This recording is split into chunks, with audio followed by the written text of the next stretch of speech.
Magandang araw ng Biyernes po mga bayang karerista. Magbibigay na po tayo ng tip, giya at impormasyon para sa araw na to, January 24, 2025. Tara!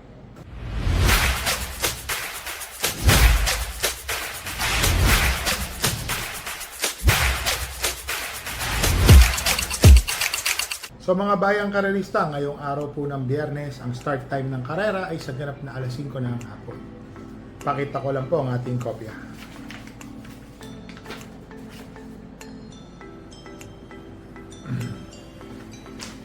Gaya po ng sinabi ko sa inyo, may kabayo man tayo wala, patuloy na po tayo magbibigay para makatulong naman din po sa inyong pananaya.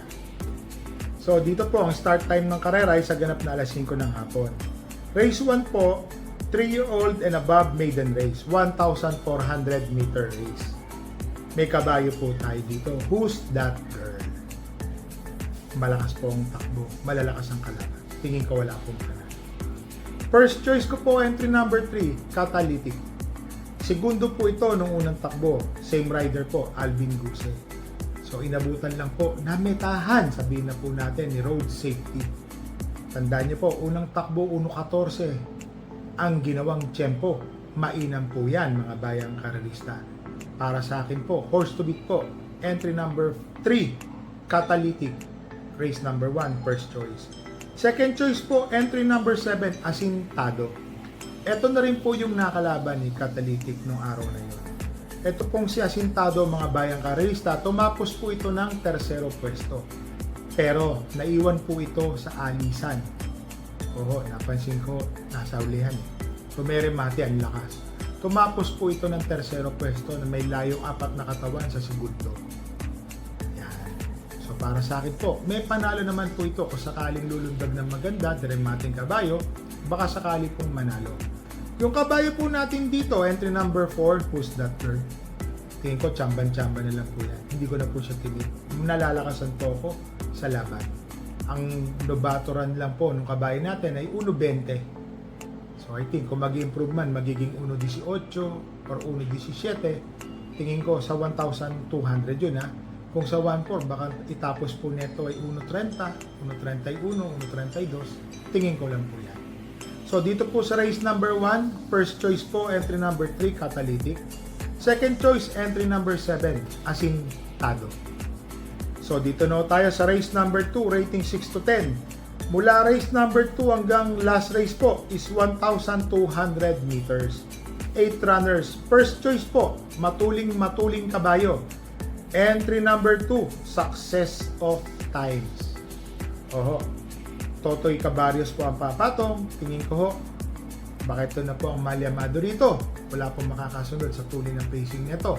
Baka makalayag po ito ng 5 hanggang 8 katawan sa unahan. Ma-rate po ni Totoy, kaya pong tumapos ng karera. Second choice ko po dito, Dramating Kabayo, entry number 4, Magical Sap. J.M.S. Torque po ang papatong. Bakit ho? May mga iba pa rin nung matutulin dito. Baka sakaling mabigyan ng pressure kakahabol. Nagtatrabaho si Magical Sap sa Balya. Makalingat sila, mananalo po itong Magical Sap. Bihado pa ho yan. Third choice po, entry number 5, Sinag. Yan nga ho. Dito po nagkaroon ng inquiry sa karera na yon. Si Cool Mom nasaran po. So, tingin ko po si Sinag ang nanalo, kaya lang chance of success nalikod po si Sinag. Yung ganun po talaga ang karera. Kung sino po ang naabala mo, doon ka sa likod niya. Muntik po mahulog si Jackie ni Kulma. So para sa akin po, si Sinag po, third choice, may panalo pa rin po yan. So dito po sa race number 2, first choice po, entry number 2, Success of Times. Second choice po, entry number 4, Magical Sap. Third choice, entry number 5, Sinag. So dito na tayo sa race number 3, 1,200 meter race, rating 22 to 27, 8 runners. First choice po, entry number 5, Super Earth. Bababa na po sa laban dito, si Super Earth. So ito po, parang nakatagpo po ng magandang laban. 1.12 po ang kanyang tempo sa same distance. So yun po, para sa akin po, malaki po ang panalo. Pero kailangan po natin magdagdag. Alam niyo na, Ang second choice ko po dito, entry number 2, Alibaba.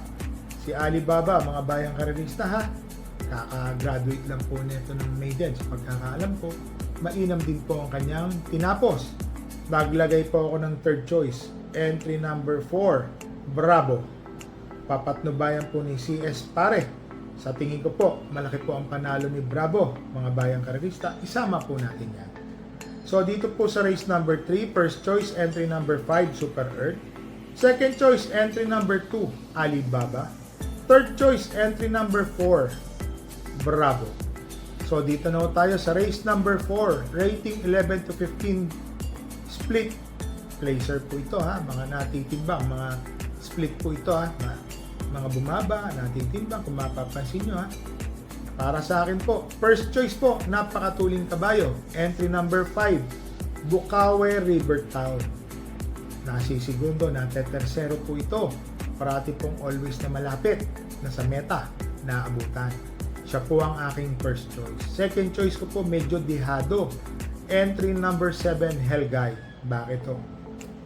Kung sakaling magkakaroon po ng pressure sa unahan between Bukawe River Town, Swakto Power Duo, Mr. Manilenial, and My Diamond, si Helgay po, EL Blanca Flor, may history po ito na sumusungaw bigla sa balya or sa bandang gitna. Baka magkagulatan po, bigla pong manalo to ng long shot. Sama po natin mga bayang karalista. So dito po sa race number 5, first choice, entry number 1, Bukawe River Town. Second choice, entry number 7, Hell Guy. So dito na tayo sa race number 5. 1,200 meters, rating 5, split placer, mga natitimbang 8 runners. First choice po, couple entering 1 and 1A, Anya, and Prince Arman. Si Prince Arman po, ang ganda ng tinakbo nito nung huli, naabutan lang po. Dikit-dikit pa rin silang dumating sa meta. Ang distansya po is 1,400 meters. So para sa akin po, distansya na po ito ni Prince Arman. Lumundag lang po ulit ng maganda. First choice. Second choice ko po, entry number 3, Pendant. Parang magaling po si Pendant sa ganitong distansya. Napapansin ko po, malapit na malapit siya. Yun lang ho ang napapansin ko dyan. Baka biglang, alam niyo na, kalabitin po yan, mananalo't mananalo. Naglagay po ako ng third choice. Baka magkagulatan. Entry number 4, Lynx Pride. Ito pong si Lynx Pride, mga bayang karerista. May takbo po itong nasisigundo, natetersero, natitimbang ng mga medyo dihado. So para sa akin po, malaki rin po ang panalo ni Lynx Pride dyan. Alvin Gusi po ang papatong. So dito po sa race number 5, first choice po, couple entering 1 and 1A, Anya, and Prince Arman. Second choice, entry number 3, Pendant. Third choice, entry number 4, Lynx Pride. So dito na tayo sa race number 6, rating 6 to 10 split, 8 runners po.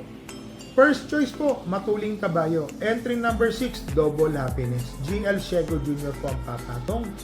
Tingin ko po ito po ang magdadala ng marcha. Oho. Second choice ko po dito, entry number 7, Lapping Insight. Isang dramating kabayo po. Alam niyo naman, bakit? Baka mamaya magkaroon po ng killer pace sa unahan. Lapping Insight. Pero pwede pong dumating. Third choice ko lang po ang kabayo po natin na si Bonnie Avenue. So, binalik po muna natin kay Ryan Base. Papabuenas lang po tayo mga bayang karalista. I think mapalundag po ni Ryan na maganda. Nung nakaraan po kasi prati pong naiipit na pupungkilya sa starting gate. So ngayon po, numero 1 po, si Bonnie Avenue. So magbibigay naman po tayo ng instructions na ano pong dapat gawin, lalo na po sa trainer natin. Alam nyo na, para sa akin po, may tsamba naman po si Bonnie Avenue. Lumundag lang ng maganda, wag lang pong masasalto, maabala, may panalo po yan. So dito po sa race number 6, first choice po, entry number 6, Double Happiness. Second choice, entry number 7, Lapping Inside. Third choice, entry number 1, Bonnie Avenue. So dito na ho tayo sa race number 7, 8 runners, rating 16 to 21 split.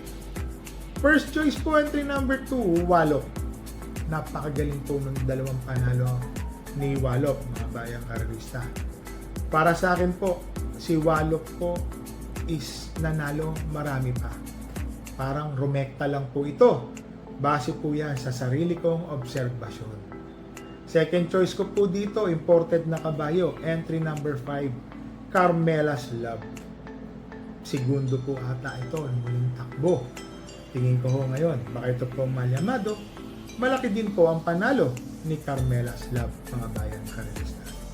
So dito po sa race number 7, first choice po, entry number 2, Wallop. Second choice, entry number 5, Carmela's Love. So mga bayang karerista, i-recap lang po natin. Ngayong araw po ng Biyernes, meron po tayong dalawang kabayong magsisitakbo. So ito po yung bagong kabayo natin na si Who's That Girl, race number 1, entry number 4. Nalalakasan po ako sa laban. So tingin ko po, Chamba, pansama lang po. Sana makachamba, isasama ko lang siya. So yun po ang masasabi ko dyan. Race number 6, entry number 1, Bonnie Avenue. Tingin ko ho, may panalo naman. Huwag lang po magkakaroon ng aberya, starting gate, o kung ano man po ang pwede maging aberya dyan. Lumandag lang po sana na maganda, Ryan Basic po papatong. So sana po yun lang. So yun po, mga bayang karerista, i-shoutout lang po natin to. Si Mr. Alex Andrade Reyes, Mamerto Rodriguez, Jomar Martin, Catherine O.